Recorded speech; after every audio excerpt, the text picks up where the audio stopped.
Si has clicado este vídeo, no es por casualidad. ¿Sabías que la sombra tiende a emerger entre los 30 y los 40 años? ¿Crees que la sombra es algo congénito, algo heredado para toda la vida? ¿Te imaginas solo por un segundo vivirte integrado, libre de ti misma, de ti mismo?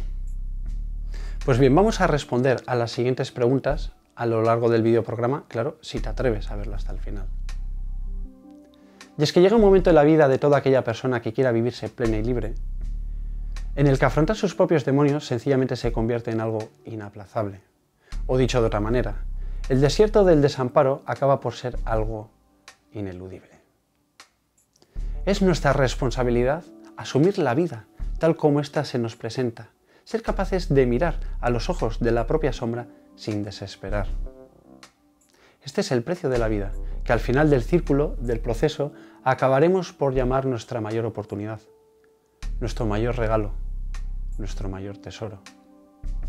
Por su parte, será la vida la que constantemente empuje este proceso, básicamente desde el comienzo hasta el final.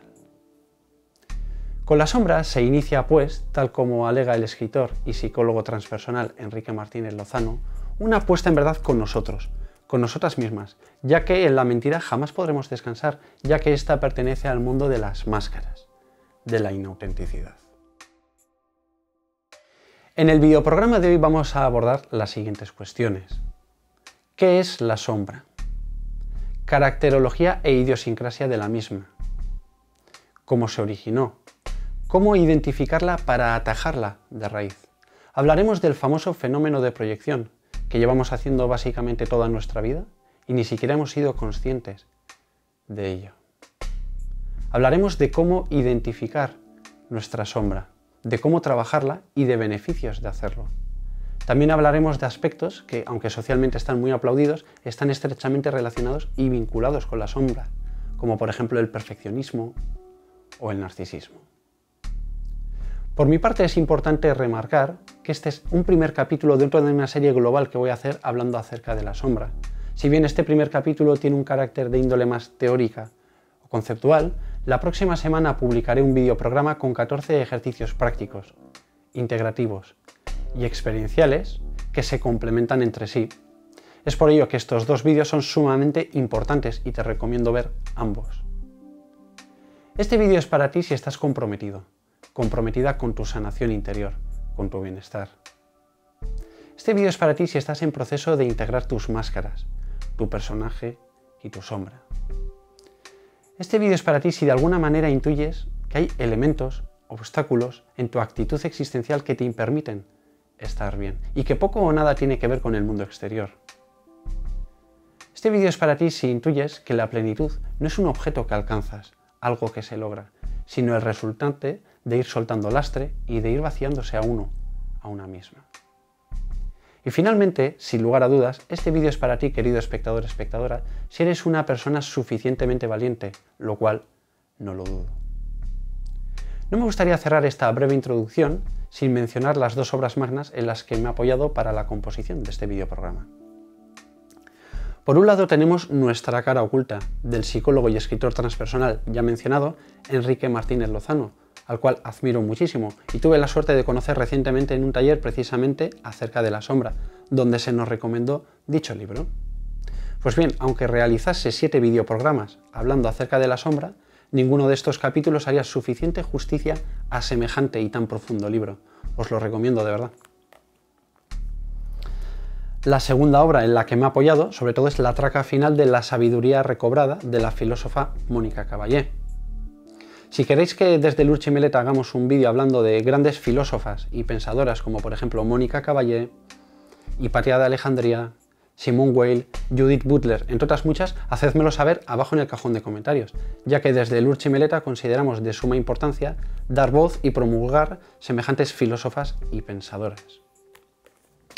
Es curioso porque cuando hablamos de la transpersonalidad enseguida nos vamos al ámbito internacional y enseguida nos viene a la cabeza autores, escritores como el filósofo taoísta Alan Watts, como no Eckhart Tolle o quizás Sadhguru, y todos estos están geniales. Sin embargo, en el plano nacional, hablo al menos aquí en España, Tenemos pensadores y pensadoras de primerísima división, súper interesantes todos ellos y ellas. Muchos de ellos están vivos a día de hoy y son contactables, y esto es una absoluta maravilla. Bien, aventúrate pues hoy conmigo en la búsqueda y encuentro de tu mayor tesoro, fuente eterna de belleza, verdad y vida. Sin más preámbulos, bienvenidas, bienvenidos al Urchimeleta.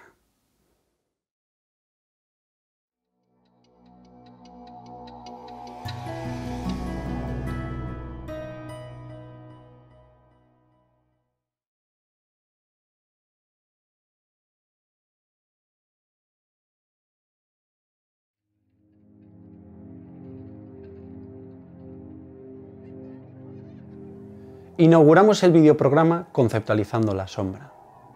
La sombra es la parte oculta de nuestra mente, nuestro otro yo. La sombra es todo lo que la persona activa o pasivamente bajo ningún concepto desea ser, encarnar. La sombra es todo el material psíquico que he relegado al inconsciente, en pos de lo que resulta aceptable para los demás. O dicho de otra manera, la sombra es todo lo que un día tuve que rechazar, consciente o inconscientemente, en pos de ser amado por las personas que eran significantes e importantes para mí. Vamos a hablar de qué es la sombra desde un punto de vista más metafórico o poético, ya que personalmente estimo que lo artístico tiene muchísimo más calado y se entiende mejor. La sombra es el minotauro dentro de nuestro laberinto. Las espaldas de Dios es el descenso al mundo subterráneo. La sabiduría del sufrimiento, la noche oscura del alma. ¿Cómo definirías tú a tu sombra? ¿Te atreves a compartirlo abajo en el cajón de comentarios? Me muero de ganas por ver tu capacidad artística y creativa.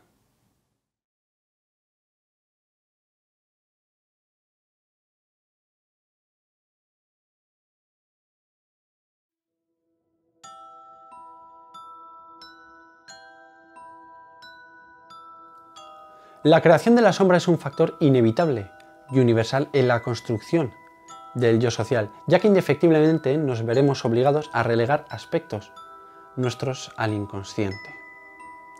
El niño, la niña que una vez fuimos, se vio obligados, de alguna manera, a rechazar cualidades esenciales de su psique en pos de ser amable de cara a las personas de su entorno que consideró importantes. De esta forma, lo que el niño o la niña está haciendo es algo sumamente legítimo. Está defendiendo sus necesidades afectivas, de reconocimiento y de significancia. Es por ello que concluimos que no hemos creado sombra por capricho o maldad, sino más bien como un mero mecanismo de defensa.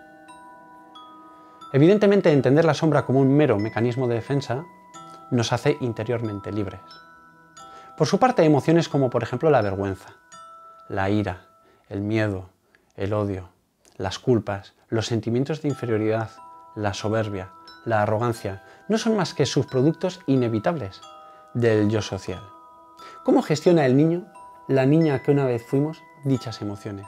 Pues bien, incapaz de comprender, de discernir que era su entorno, la sociedad, sus progenitores, sus educadores, los que estaban tratando de manipularle y de condicionarle, el niño o la niña acaba por entender que debe de haber algo roto, algo malo, algo negativo en él, en ella. De aquí brota la autoidea de, por ejemplo, yo no soy válido, yo soy prescindible, yo soy malo, existe un conflicto conmigo mismo, nadie me quiere, etc. Es en este momento donde brota, donde nace la sombra. Os recomiendo fervientemente investigar el origen de vuestras autoideas, ya que esto puede ser sumamente liberador. En el video resumen que realicé acerca de la obra del psicólogo transpersonal Antonio Blay, hablamos largo y tendido del origen, de las ideas, del concepto y de las definiciones que tenemos de nosotras mismas. Es por ello que puede ser un videoprograma muy complementario a esto que estamos hablando hoy aquí.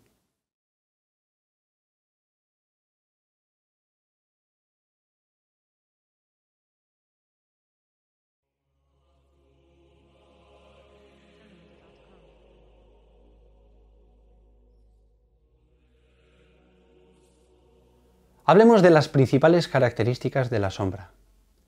La sombra pertenece al inconsciente, ya que una sombra plenamente reconocida automáticamente perdería su potencial eficacia y pasaría a ser el mundo del consciente, ergo a dejar de tener poder sobre nosotros. La sombra nos subleva o nos reprime. cualquier intento de confinar nuestra sombra, de encerrarla en nuestro sótano interno, de encerrarla bajo 7 llaves en nuestras mazmorras internas, está indefectiblemente condenado al fracaso. Si una sombra no es plenamente reconocida de manera limpia y abierta, ésta se manifestará de manera subrepticia. Normalmente la sombra tiende a aparecer de la mano con un malestar profundo, por ejemplo, una crisis o una depresión. No conviene para nada desoír a la sombra, ya que si no, esta montará auténticos escándalos, tanto en tu vida exterior y sobre todo en tu fuero interior. La sombra pugna constantemente por salir a la superficie. De hecho, esa es su misión, ese es su principal objetivo. Para rescatar al verdadero yo, al yo esencial que un día quedó trillado por el camino, necesitamos un personaje que viva en el inconsciente. Y he aquí el papel principal de la sombra, tratar de rescatar a ese yo para traerlo al plano consciente. Un rasgo muy típico que suele asombrar a toda aquella persona que empieza a trabajar la sombra es que no tenemos sombra. La sombra nos tiene a nosotros.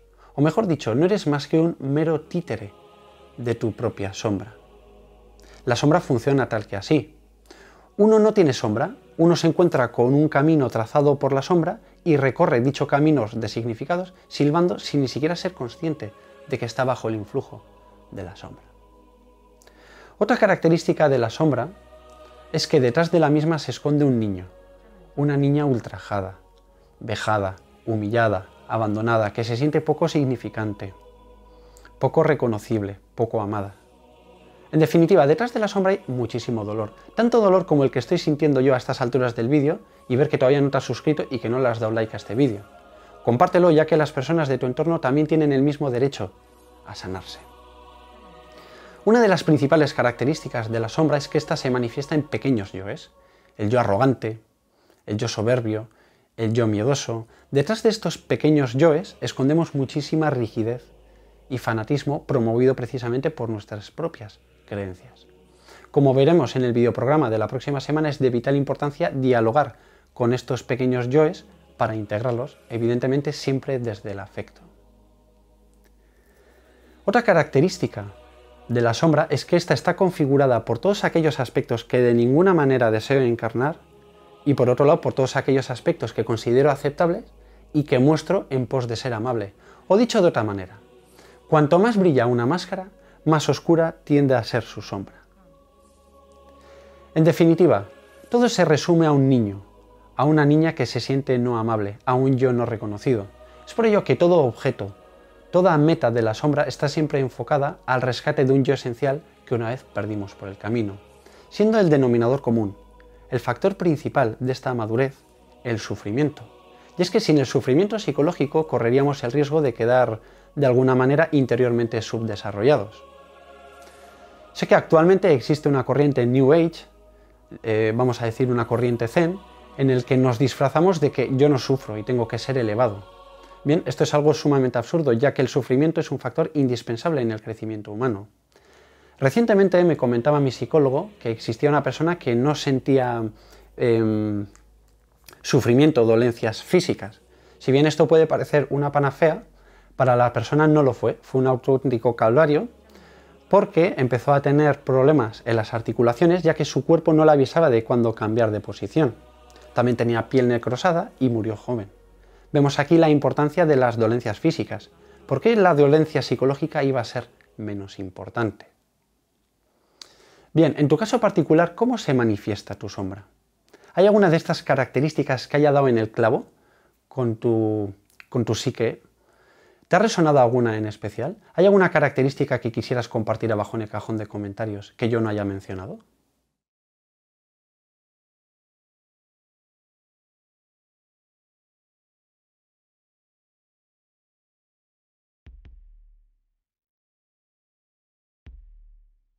Hablemos de cuando emerge la sombra por primera vez.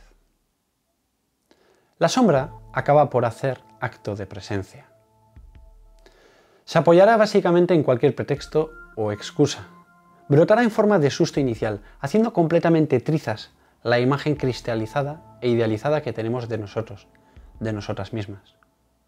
Como no, nuestro ego Se armará de toda la batería, de toda la artillería de excusas y de autoengaños y, como no, huirá. Como hemos mencionado, la sombra tiende a aparecer entre los 30 y los 40 años. Algo interiormente parece hacer crack y desde ese momento la sombra no parará hasta ser plenamente reconocida. Una frase muy habitual que suele decir la gente que entra en sombra es la siguiente: yo solo quiero que las cosas vuelvan a ser como antes, pero es que precisamente esto es lo que nunca volverá a ocurrir. Ahora bien, si se pone remedio y si te pones a integrar tu sombra, en efecto las cosas no volverán a ser como antes. Podrán llegar a ser muchísimo mejor, evidentemente. El primer encuentro con la sombra tiende a ser sorpresivo, a menudo desagradable y frecuentemente traumático. En mi caso al menos así lo fue. Y es que ¿cómo no iba a serlo después de tantos años trabajando sobre nuestras fachadas, añadiendo arcos ojivales, añadiendo columnas corintias, jónicas? ¿Cómo no iba a ser traumático el encuentro con la sombra después de tantos años luchando en pos de un yo tan ideal? Cabe destacar que a mayor perfección abrace la persona, mayor amenaza concebirá en la sombra. Es decir, a mayor perfección, más resistencia sentiremos de cara a abrazar la sombra. Cabe destacar que cuando la sombra emerge, tendemos a buscar soluciones externas. Y aquí viene el jarro de agua fría del vídeo. Querido espectador, espectadora, de cara a integrar la sombra no existe ninguna solución externa. Me voy a permitir repetirlo.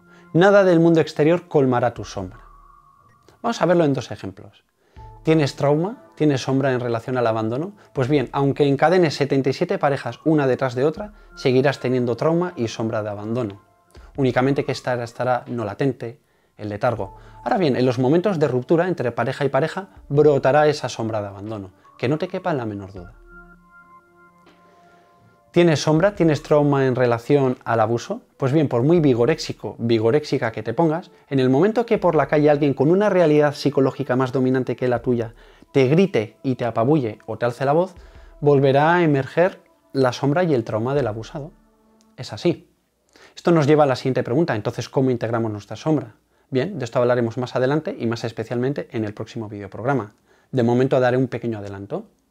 Trabajamos con la sombra en la medida que la aceptamos, que observamos los pedazos del jarrón roto y que no pretendemos reconstruirlo, sino únicamente aceptamos lo que hay sin pretender crear un nuevo jarrón más perfecto. Para ejemplificar todo lo narrado hasta ahora, me voy a apoyar en una leyenda medieval de la Europa del siglo X-XI, quizás nos sirva. Una bella princesa sale del castillo jugando con una pelota dorada. Se aventura en el bosque. La pelota dorada representa la plenitud de la vida. El castillo representa la seguridad mental, y el camino que transita la princesa representa de alguna manera la aventura de la vida.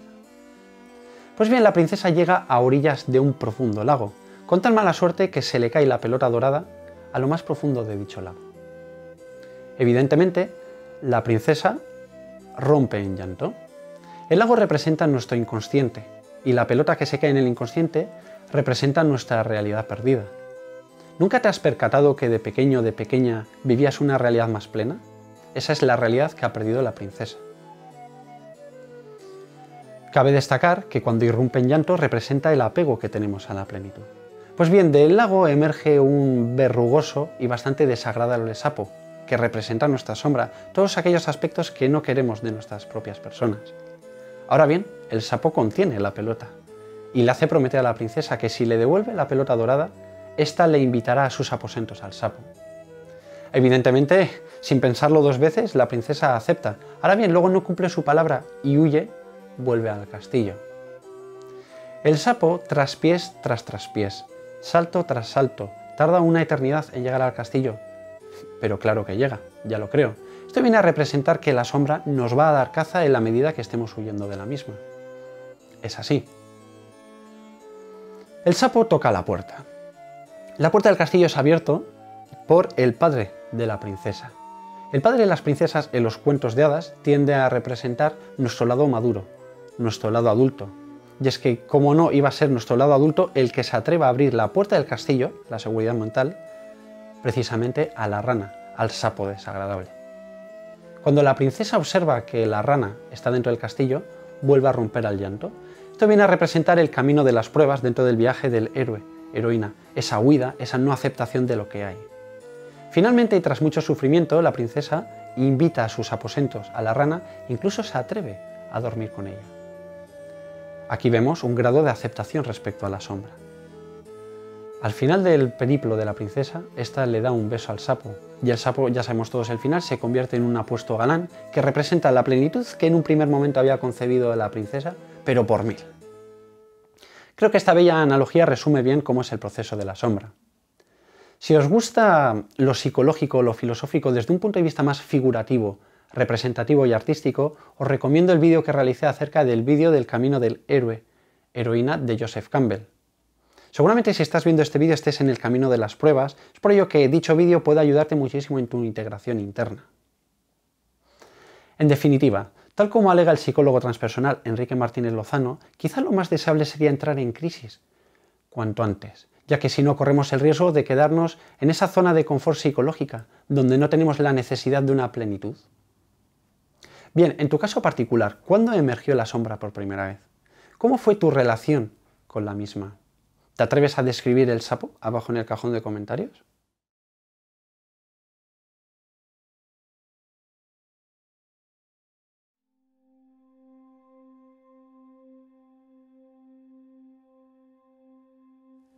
La peligrosidad de la sombra radica en el hecho de que consciente o inconscientemente la estamos dotando de su arma más potente y eficaz, valga la redundancia, que actúe desde la sombra. Es por ello que se ha convertido imperativo identificarla y atajarla cuanto antes, para que ésta deje de tener poder sobre nosotros. Por ello os recomiendo 5 puntos en los que podemos apoyarnos para identificar la sombra. Punto número 1. Observarla en su funcionamiento. Ya hemos visto que la sombra pertenece al inconsciente, es por ello que nunca se va a manifestar de una forma descarada o directa. Siempre buscará medios subrepticios, ladinos y atajos. Pues bien, ha llegado el momento de hablar de dónde o cuáles son esos atajos mediante los cuales se manifiesta la sombra. El primero de todos es el lenguaje. ¿Cuál es mi vocabulario habitual? ¿Qué oraciones, qué refranes, qué expresiones son características propias mías? ¿Y de dónde las saqué? ¿De dónde las heredé? ¿En qué conversaciones me enfado? ¿Qué conversaciones tiendo a evitar? ¿Dónde estoy alzando el volumen de voz? ¿Por qué con esta persona, o al referirme a esta otra persona, estoy utilizando diminutivos para, de alguna manera, desmerecerla? ¿Estoy siendo pasivo-agresivo? Entonces podemos observar ahí el funcionamiento de la sombra. Otro punto en el que podemos detectar sombra puede ser en el humor. Aquí me viene a la cabeza el famoso refrán de bromeando, bromeando, verdades se van soltando. Ahora bien, que no se nos olvide nunca, querido espectador o espectadora, que cuando señalamos a algo o a alguien, si bien hay un dedo que señala a esa persona, hay 3 dedos que nos están señalando a nosotras mismas. Es por ello que cuando estamos diciendo verdades en el humor, no estamos diciendo verdades de aquellas personas. Estamos hablando de verdades de nosotras mismas. Precisamente porque estamos hablando de cómo estamos interpretando la realidad y a qué cosas estamos dando importancia. Es por ello que el humor es un gran canal para detectar la sombra. Las fantasías. ¿Tengo fantasías sexuales? ¿Tengo quizá fantasías de poder? ¿Tengo fantasías en relación al éxito? ¿O tengo fantasías de sado? Todo esto remite a tu sombra. Actos fallidos. Cuando existe una frontera difuminada entre lo que sí quiero y entre lo que no quiero y estamos en tierra de nadie, apunta a la sombra. Cuando existe un conflicto entre haber dicho verbalmente que sí quiero algo, pero esencialmente no querer, eso es falta de autoafirmación que indefectiblemente nos lleva a la sombra, como no iba a ser de otra manera. El mundo de las asociaciones, el famoso juego de que yo te digo una palabra y tú me respondas la inmediata siguiente. Ahí podemos ver cómo está operando tu psique y podemos ver atisbos de sombra. Y cómo no, el teatro favorito en el que se manifiesta la sombra, cómo no, son los sueños. Según Enrique Martínez Lozano, debemos interpretar los sueños, por muy lúgubres que puedan parecer, a nuestro favor, ya que recordemos que la sombra tiene una misión bella, quiere rescatar a ese yo. El segundo punto mediante el cual identificar la sombra sería la siguiente pregunta reflexiva. Bien, una vez que la sombra ha hecho acto de presencia, ¿cuánto tiempo mantengo dicha sombra? Lo importante no es que la sombra haya emergido, es que te esté utilizando. Es por ello que poner conciencia y atención sobre la misma, evidentemente, ataja su modus operandi. El tercer punto sería el ya mencionado fenómeno de la proyección. Proyectar es atribuir y achacar a otras personas rasgos caracterológicos que son propios míos. Dicho de una manera más metafórica, es con qué ropajes estoy invistiendo yo a las personas de mi alrededor. Existen dos tipos de proyecciones. Están las proyecciones positivas, ligadas al verbo atribuir. Cuando yo veo a una persona como bella, estoy invistiéndola de rasgos característicos positivos míos que una vez tuve seguramente que reprimir. A eso se le conoce como sombra blanca. Cuando invisto a una persona de mis características que considero desagradables, se le conoce como sombra negra, y es por ello que aquí vendría a colación el verbo achacar. Mediante el fenómeno de la proyección, nos permitimos satanizar en otras personas aquello que no aceptamos de ninguna manera en nosotros mismos. Y si bien momentáneamente puede darnos un pequeño descanso, un sentimiento de alivio, en verdad nos está sumiendo en una mentira, ya que solo hemos ganado una pequeña prórroga respecto a cómo concebimos esos aspectos que son propios nuestros. Mediante el fenómeno de la proyección, creamos enemigos mentales. Necesitamos algo, a alguien, en el que vapulear, al que utilizar como saco de boxeo respecto a aquellos aspectos que de ninguna manera aceptaría en mí.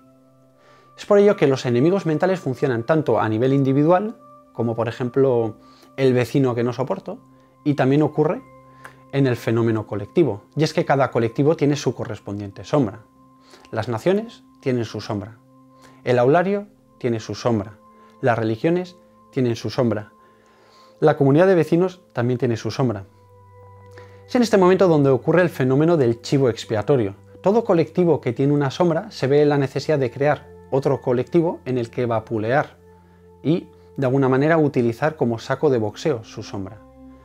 El ejemplo más notorio puede ser que en la Alemania nazi tenían sombra en relación a creerse superiores, ergo nos está dando a entender que se sentían inferiores seguramente por haber perdido la Primera Guerra Mundial, y toda esta sombra, de alguna manera, la eximieron vapuleando al pueblo judío, y de aquí surge el Holocausto. ¿Os dais cuenta de lo importante que es poner luz sobre nuestra sombra antes de que ésta cree monstruos colectivos? Al igual que con la sombra, el fenómeno de la proyección, ocurre que el camino ya está marcado y uno lo recorre silbando sin ser consciente del mismo. Al igual que en la película del show de Truman, el sujeto patéticamente es el último en enterarse que está siendo parte de un show, seguramente no programado por él. Como conclusión, hablando de la proyección, me gustaría mencionar que detrás de toda proyección, de toda sombra, hay un hambre, una avidez afectiva sin precedentes. El cuarto punto mediante el cual podemos identificar y atajar la sombra sería el fenómeno del enamoramiento. Enamorarse de una persona es el epítome de la sombra blanca de la que hemos hablado. ¿Qué veo yo en la persona de la que me he enamorado? Enamorarse es proyectar nuestra nobleza, nuestras características bellas en otras personas. En mi caso particular, por ejemplo, daba mucha importancia a la elegancia y a la gracilidad. Entonces, como veremos la próxima semana, un ejercicio sumamente interesante puede ser el hecho de preguntarnos de qué personas me enamoré y por qué. Y el quinto y último punto para identificar la sombra sería el llamado fenómeno de transparencia. El fenómeno de transparencia es básicamente proyectar en las personas el padre-madre referente que nos hubiera gustado tener en base al afecto que nunca recibimos. Es por ello que acabamos por pedir a nuestros amigos, amigas, cuadrilla y sobre todo a nuestras parejas la misma función que en su día ejerció la religión, que salve nuestras vidas.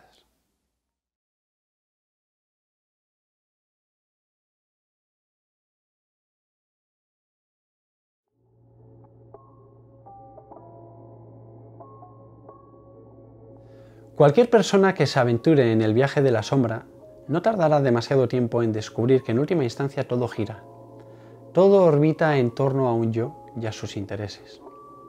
Toda la experiencia humana, desde lo más virtuoso y sagrado hasta lo más penoso, deleznable y juzgable, corre el riesgo de caer en las redes del narcisismo. Y es que la sombra está estrechamente relacionada con el narcisismo.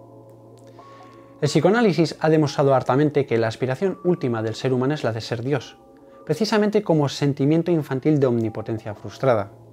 Es por ello que el narcisismo perpetúa de alguna manera la infantilización, perpetúa la victimización y por ende las actitudes condenatorias, ya que si yo me coloco como víctima, necesito alguien o algo al que condenar y viceversa. Si yo estoy condenando a alguien, ergo juzgando, me estoy colocando como víctima.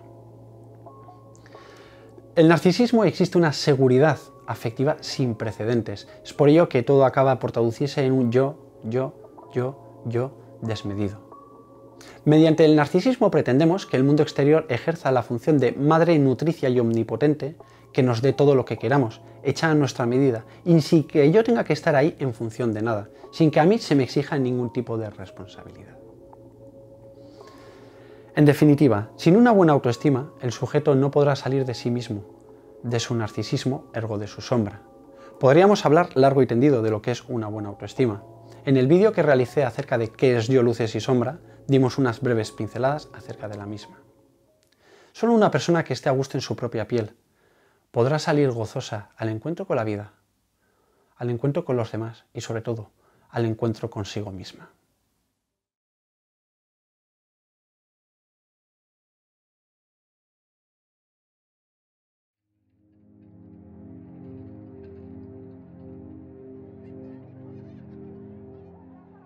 Ya todo esto, ¿qué papel juega el perfeccionismo en la ecuación de la sombra? Pues bien, la sombra está estrechamente relacionada con el perfeccionismo, ya que éste, de alguna manera, nos obliga a sentirnos culpables e indignos. Solo una persona que de alguna manera se está sintiendo culpable o indigna se exigirá ser perfecta. Mediante la perfección tratamos de tapar pequeñas imperfecciones por la que podría mostrarse, por la que podría atisbar esos resquicios de esas características que encarnamos que no nos gustan ni un pelo, y ello podría hacernos poco amables de cara a los demás. El perfeccionismo está ligado con la sombra por el mero hecho de que desde el perfeccionismo no nos sentimos merecedores del amor. Recordemos que detrás del fenómeno de la sombra existe un niño, una niña que se siente no querible, apabullada, no amable, etc. Es por ello que esto es caldo absoluto de cultivo entre lo que yo esencialmente soy, respecto a lo que tengo que mostrar. Y finalmente el perfeccionismo nos obliga de manera tiránica a generar un yo aceptable. Un yo que socialmente vaya a ser abrazado y alabado. Ahora bien, en la medida que yo me acepto a mí mismo, a mí misma, ¿qué necesidad tendría de crear una imagen externa a mí mismo? No habría ninguna necesidad. Es por ello que la creación del yo social, del yo aceptable, de las máscaras, come una cantidad ingente de tiempo, recursos y energías. Bienvenidos, bienvenidas a la tiranía de la perfección. Así pues, a partir de este momento, cuando te veas demasiado perfecta, demasiado ordenado, bien haríamos en preguntarnos en qué puntos de nuestras vidas no nos estamos aceptando. En tu caso particular, ¿eres una persona muy perfeccionista? ¿Habías visto alguna vez la relación entre perfeccionismo y sombra?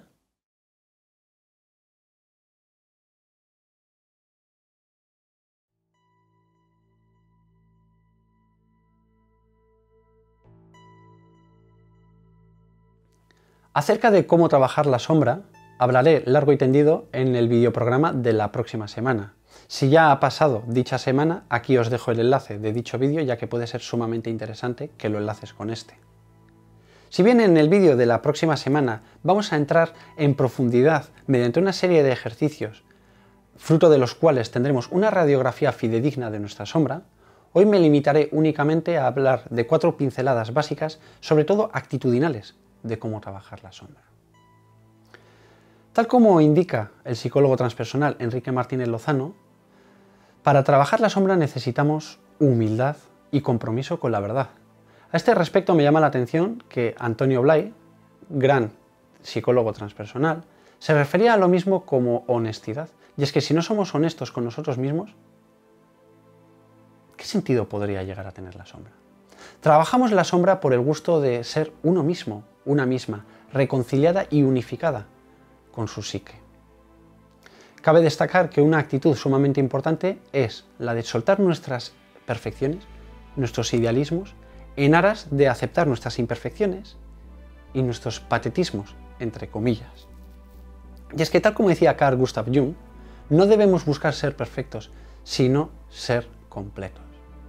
Y una actitud que añado yo a la propuesta de Enrique Martínez Lozano sería el largoplacismo. Que nadie espere integrar su sombra en 2 semanas. De esto hablaremos en el siguiente punto. El siguiente punto no es ni más ni menos que el de cómo no trabajar la sombra. No pretendo dogmatizar, crear fanáticos, ni establecer una verdad absoluta ni categórica. Si alguno de estos puntos de cómo no trabajar la sombra no te resuenan, yo te recomiendo que sigas haciendo tu camino, ¿vale? Intenta ser libre en la medida de lo que puedas. Punto número 1 de cómo no trabajar la sombra. La huida. ¿Qué conseguimos mediante la huida? Mediante la huida solo conseguimos una pequeña prórroga. Pero es que se nos olvida que la tanda de penaltis puede llegar en cualquier momento. El segundo punto sería las adicciones. Y no me refiero a las adicciones típicas como beber, etc. Hablo de las adicciones propias de tu personaje. Tú, como constructo mental, como máscara, como personaje, tienes una serie de pequeñas adicciones que crees que son salvadoras. Por ejemplo, podemos ser adictos a ser perfectos, adictos a crear una imagen genuina, adictos a sanarnos. En mi caso personal, soy adicto al hacer, y es que yo me he reconocido en mis cuadernos, en mi trabajo de journaling, como trabajólico. Es por ello que tengo que tener sumamente cuidado con el hacer compulsivo. Es por ello que me gustaría, si te atreves, abajo en el cajón de comentarios, que compartas las adicciones propias de tu personaje, ya que mediante dichas adicciones seguimos en la evitación de la sombra. El tercer punto sería no yendo a terapia. Esto es muy relativo. Me refiero a la actitud de no ir a terapia por miedo a tener cosas dentro de nosotras mismas. Y es que el problema no es que tengamos aspectos revisables, para nada. El problema es de que tengamos miedo a revisarlos, ya que eso te va a asumir en la sombra y te hará su juguete, su títere, como ya hemos visto. Otro punto mediante el cual no trabajar la sombra sería actitud negadora. Cuando la gente de tu entorno te está tratando de señalar algo y tú no haces ni caso, bien haríamos en preguntarnos qué sombra estamos abrazando. Como hemos visto, el sujeto es el último en enterarse de su propia sombra. Por el contrario, la gente que vive con el sujeto es muy consciente de la sombra de dicha persona. Es por ello que cuando un grupo de amigos, tu familia, está tratando de señalarte algo, bien haríamos en quitarnos nuestras orejeras y abrir el corazón. Y el último punto de cómo no trabajar la sombra sería el cortoplacismo. Y es que estamos inoculadas de esa actitud de querer el antes y el después. Queremos integrar la sombra con ese retiro de ayahuasca. Queremos integrar la sombra con ese último taller de Eckhart Tolle. Queremos integrar la sombra con esa semana del curso SAT en Polonia. Queremos integrar la sombra con esta hipnosis regresiva a mi infancia. Todo esto no dudo de que pueda ayudar. Ahora bien, la sombra, como hemos dicho, va de la mano con el largoplacismo. Llevas 20 años de sombra, 20 años necesitarás para integrar, para crear nuevos surcos mentales integrativos. En definitiva, todo lo que tienen en común estos puntos de cómo no integrar la sombra es la evitación. Y es que seguramente solo una persona altamente capacitada en ser su propio padre, su propio madre referente, tal como veíamos y analizábamos en este vídeo, aquí os dejo el enlace, sea capaz de afrontar la sombra. Solo una persona que maneja bien el maternarse a sí misma puede mirar a los ojos a su propia sombra. Por su parte, la sombra bien pudiera actuar de la siguiente manera. Bien, ¿aún no estás preparado para verme? Sigue con tus prórrogas, cuando madures un poco más, volveré a tocar tu puerta. En definitiva, solo una persona altamente capacitada en honestidad puede mirar a los ojos a su propia sombra. Una persona que dentro de la teoría de las espirales dinámicas esté en un verde profundo, un inicio de amarillo. Quizá se atreva a abordar su sombra. Seguramente si estás viendo este vídeo seas una de esas personas. ¿Cómo? ¿Que todavía no sabes qué es la teoría de las espirales dinámicas? Pues aquí te dejo el enlace a un vídeo que realicé muy artístico en el que me apoyé en una serie de disfraces y atavíos y que acompañé el documental con muchísima música, hablando de una teoría muy interesante. Seguramente si has llegado a estas alturas del vídeo, a nivel consciencia seas una persona altamente evolucionada, como puedes descubrir en dicho vídeo.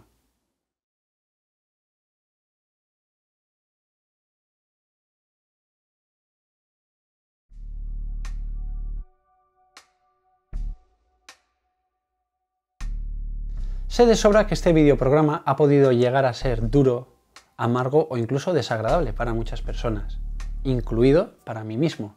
Al fin y al cabo estamos tocando botones altamente voltaicos.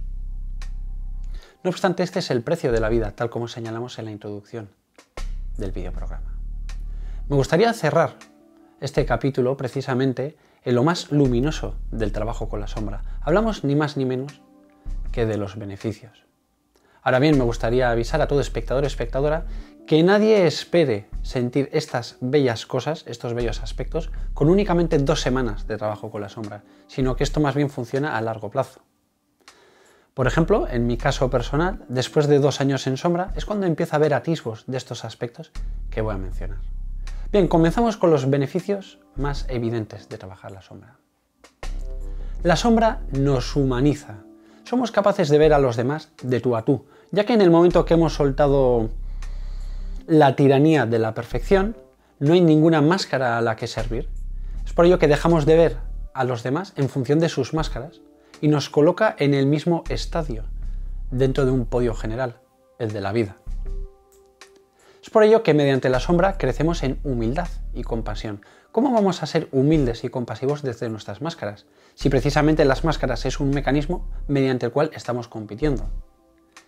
La humildad y la compasión son 2 sentimientos sumamente elevados, virtuosos dentro de la experiencia humana. Ellos solo brotan cuando nos atrevemos a quitar nuestras máscaras, cuando nos desnudamos de alguna manera de esas vestiduras tan perfectas, tan cristalizadas de nosotras mismas. Gracias al trabajo con la sombra crecemos en vulnerabilidad. Tal como decía Pablo de Tarso, cuando soy débil, entonces soy fuerte. En esta sociedad tan perfecta, nos han enseñado, fruto del patriarcado, que las personas no podemos ser frágiles, débiles o vulnerables. Nada más lejos de la realidad, la energía yang, la masculina, la emprendedora, únicamente será complementada con la del cuidado, con la energía yin. Es por eso que es sumamente importante que haya una balanza energética. Pues bien, gracias a la sombra obtenemos, nos movemos en esa balanza energética, que por su parte está dentro de ti. Solo que todavía no te atreves a ser suficientemente vulnerable, ya que estamos completamente obcecados en crear una imagen idílica de nosotros mismos. Uno de los beneficios más notables del trabajo con la sombra es que ganamos terreno al inconsciente. De hecho, la integración de la sombra está enfocado en ganar terreno al inconsciente, en atrevernos a abrir esos habitáculos dentro de nuestro palacio interno para vivirnos holgadamente en nuestra propia piel. Gracias al trabajo con la sombra, completamos nuestro yo. No completamos nuestro yo añadiendo objetos, sino más bien desvistiéndonos y permitiéndonos que nuestra esencia nos colme. La madurez es otro grandísimo beneficio de la sombra. Es que, tal como dice Enrique Martínez Lozano, el carácter se imprime como una buena fotografía en la sombra. 2 años de tribulaciones de sombra hacen madurar al ser humano más que 10 años de crecimiento ordinario. Gracias al trabajo con la sombra dejamos de juzgar a los demás. ¿De verdad creéis que alguien que está trabajando en su sombra tiene tiempo y energía para juzgar a los demás? Deja de tener ningún sentido crear chivos expiatorios individuales. Y lo mismo ocurre a nivel colectivo. Gracias al trabajo con la sombra nos liberamos de nuestros fanatismos, de nuestros dogmatismos. Y es entonces cuando soltamos toda la sombra colectiva, dejamos de ser xenófobos, dejamos de ser homófobos, soltamos muchísimo machismo, dejamos de ser racistas, sencillamente porque entendemos que esos mecanismos de odio hacia colectivos no son más que tentáculos y extensiones de nuestra propia sombra. Gracias al trabajo con la sombra, nos liberaremos de muchísimos sustos interiores. ¿Nunca os ha ocurrido que en conversaciones con amigos, con la familia, tenemos de alguna manera miedo de ciertos temas? Eso es sombra, ya estamos evitando sustos internos. Pues bien, en el momento que tú tienes una radiografía de tu orografía interior, deja de haber sencillamente estos sustos internos, porque ya sabes tu ego, tu psique, dónde es más frágil, a qué cosas tiene miedo. Es por ello que el vídeo de la próxima semana es sumamente adecuado para radiografiar, para cartografiar tu psique interna. Quizás suene obvio. Gracias al camino con la sombra, crecemos en autoconocimiento, en autoaceptación, autoestima y autoafirmación. De hecho, pendulamos precisamente hacia lo que Nathaniel Branden conocía como los 6 pilares de la autoestima, y por el contrario vamos soltando la culpa y la vergüenza, que por su parte son sumamente desagradables. Ahora bien, no son cualidades negativas. Tal como decía Antonio Blay, no existe lo cualitativamente negativo, sino que únicamente es ausencia de luz. Es decir, podríamos llamarle incluso error de concepto. Pues bien, gracias a ese autoamor, sencillamente la culpa y la vergüenza se esfuman, dejan de tener sentido. Otro gran beneficio del trabajo con la sombra es la reestructuración, una nueva jerarquía de valores, fortalezas. Seguramente estas pendulen hacia algo mucho más simple y elemental, estén mucho más alineado con la propia vida. Gracias a la sombra obtenemos experiencias de consolación y también de desolación, y que no se nos olvide que desde la tristeza podemos crear auténticos vergeles, auténticos jardines de vida. Y finalmente, gracias al trabajo con la sombra, trabajamos el desapego. Desapego de lo sombrío, del victimismo, del infantilismo, del narcisismo, de la perfección. Ya no nos vemos tan involucrados en ser tan perfectos. Ya no tenemos tanto apego, ya no abrazamos tanto al me hicieron esto o me hicieron lo otro. En definitiva y como conclusión, ¿qué persona puede vivir con sombra? ¿Será vivir con sombra mejor un malvivir, un ir tirando, un sobrevivir? Cabe destacar que a lo largo del videoprograma he ido lanzando preguntas reflexivas y os he invitado a comentar en el cajón de comentarios. Todo esto está genial y si lo habéis hecho os lo agradezco muchísimo. Que sepáis que todas estas preguntas que he ido lanzando no era más que un test acerca de tu propia sombra. Es decir, al final de este vídeo puedes empezar a dilucidar cuál es tu sombra. ¿Habéis visto qué grata sorpresa? ¿A que no es para tanto trabajar la sombra en el fondo? Es más duro el miedo que tenemos al concepto de la sombra que meternos en harina en sí. Estad atentas porque la próxima semana voy a publicar un vídeo súper interesante. Necesitaréis vuestro cuaderno de aventura personal y vuestra propia psique, a vuestro niño, a vuestra niña interna y, como no, a vuestro yo adulto. El resultado de ese vídeo puede ser francamente impresionante. Como dirían en los cursos de cortoplacistas, un antes y un después. Bien, dadle un buen like, por favor. Dejadme un bello comentario abajo a ver qué os ha parecido el vídeo. Todo esto me ayuda muchísimo a favorecer el algoritmo de YouTube. Suscribíos o no, haced lo que queráis. Lo más importante es que estéis suscritos y suscritas a vosotras mismas. Esto sí que es importante, de verdad. Abajo en la descripción del vídeo os he dejado el enlace a la compra de los libros que he citado. A mi modo de ver, obras muy interesantes. Y es que desde Lurch y Meleta siempre promulgamos una bibliografía de primerísima calidad muy en relación a la consciencia. En la descripción del vídeo también os he dejado el enlace a la página de Patreon por si me queréis patrocinar. Y es que a día de hoy yo soy una persona ordinaria y corriente, nunca dejaré de serlo, que tengo que ir a trabajar a las tardes. Y ojalá yo pudiera vivir de esto, de compartir estas ideas tan interesantes que nos resuenan a todos. Por eso, a nada que me patrocines con 4 euros al mes, puedes ayudarme muchísimo. Bien, así pues nos vemos la próxima semana en el siguiente videoprograma. Hoy especialmente muchísimas gracias de todo corazón. Hasta pronto.